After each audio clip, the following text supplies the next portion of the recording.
So ayun guys, welcome back sa ating YouTube channel, Joseph Velasquez Vlog. So ayun guys, tingnan natin. Ang laki po ng pinagkaiba ng version 1 kaysa dito sa version 2. So lingid sa ating kalaman mga sir, 370 po yung version 1. Pero ito 400cc po ang nakalagay sa kanyang ORCR. So mas malaki po ang cc. Express legal na po ito. So tara guys, tignan natin ang Kawasaki Dominar 400cc. So ang pagkakaiba po nito sir, ito yung meron po siyang LCD dito. Yung panel gauge nyo, ganun pa rin po. Meron po siyang panel gauge. Nakaline po ito sa naked bike. Ayun, ito ang panibagong vlog natin, Dominar. Welcome to ating YouTube channel, Joseph Velasquez Vlog. Dominar. Ito yung bagong version na latest, version 2. Dominar.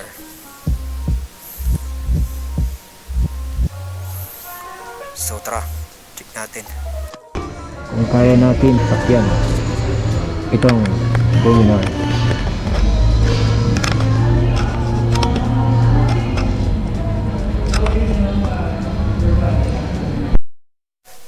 Mataas po ang kanyang upuan. Puro ganun din po yung height niya. Meron din po siyang slider sa gilid. So ayun guys, subukan natin sa ng version 2 Dominar.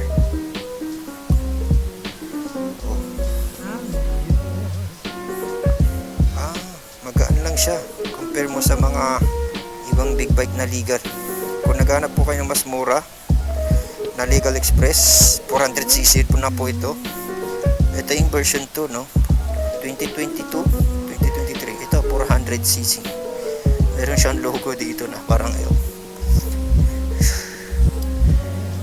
Napakaangas po.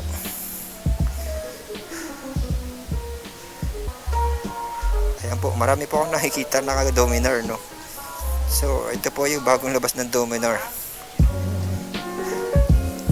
Ayan, double. Dalawa po yung butas ng tambutso. Ganda. Sa mga naghahanap ng budget meal na pang big bike, Legal Express na po ito. Ito po. Ito po yung 199. Sabi nung nakausap natin, 199 na po ito. 199.99. 999 po ito. 9999. Mas mura po yung version 1 na 185 more or less. Pero sabi nung nakausap natin ay yung SRP nito ay nasa 200,000 na kasi 199.99 pesos. Ayun.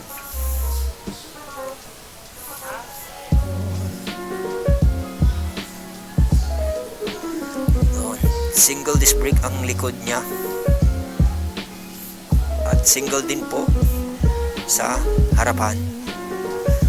Ayan po. So baliktad po yung kanyang disc brake, nasa kabila po. Kadalasan nakikita ko dito po yung disc brake sa harap ay kanan. So baliktad po, nasa kaliwa ang disc brake. So ito bagong-bago po ito.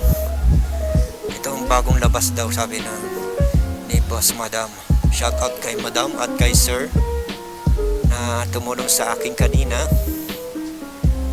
Nagpapasalamat po tayo sa kanila at inassist po tayo. Nabigyan po tayo ng pagkakataon na i-vlog ang mga big bike nila. Napakamadami po. Ayan po, may mga available po dito. May mga underbone at scooter. Ito sa classic bikes. Sa likod natin. Ayun, Suzuki. Sir, morning po. Ayun po si Sir. Shout out kay Sir. Yun po yung nag-assist sa akin. Napakalaking pasasalamat ko kay Sir. Napakabait po nila dito. Kung gusto niyo po magpa-assist, puntahan niyo lang po si Sir at i-assist po kayo po nila. So, kung nga. So, ayun guys, balik tayo sa Dominar version 2. Ito po yung Dominar. Whew. Yun, para po siyang tutubi. Yung headlight niya, parang tutubi, oh. Ang dami pong butas. Kung makikita natin, ang hirap bilangin, oh. Ang dami, oh. Pag inilaw po niya, napakaliwanag po siguro niyan. LED na rin po yata ito. LED na po. Pati yung side ano ba yung tag dito? Yung side na signal lights. Yun, sa wakas. Naalala din. Naka-LED na po yung signal light niya sa kabilaan. Sa ka-LED. Ang dahil pong ilaw. Butas. So, yun guys.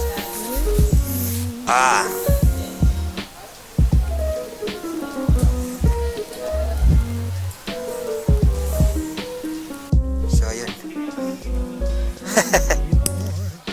Ito. Papatulong tayo dito sa sir. Ito sir. Sir, tatanong ko lang sana kung just in case na kukuha tayo ng Hulugan. After 3 years, 2 years, or 1 year. Sa Dominar. Version 2. Version 2 na to sir, no? Version 2, latest Ito na yung version 2 400cc. So ayun guys, patulong tayo kay sir kung ano ang ating mga kailangan. Nagbinta na kayo ng mga ari-ari nyo, makakuha lang kayo. Budget lang. So Dominar po tayo sir. Sige sir, start. Ito. Okay. Bali, si Dominar 400 UG.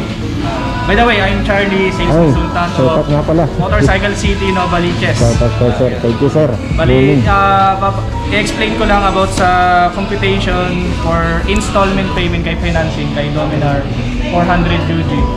Bali, si Dominar 400 UG is nag-work ng 199,900 sa unit price. Then, lowest down payment niya sir is 20%.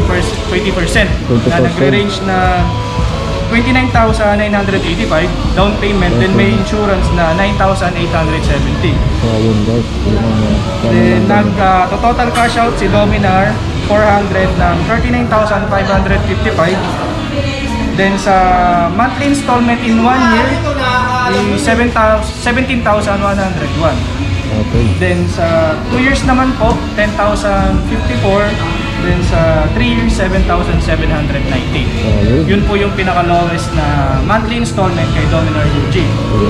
Then nag-accept din naman po kami ng highest down payment hanggang 50%. 50% din. Yes po. Yun ang pinaka-highest down payment namin kay Dominar UG po. Under Sumisho Finance. Okay sir. Thank you. Yun pala ang ating pwedeng kailangan sa Dominar 150. 400cc. So, thank you sir. Kung nagustuhan natin ating panibagong vlog, subscribe, like, and share. Pindutin lamang ang notification bell at papalo na rin po ako sa Facebook page. Ito, Dominar 400 version 2.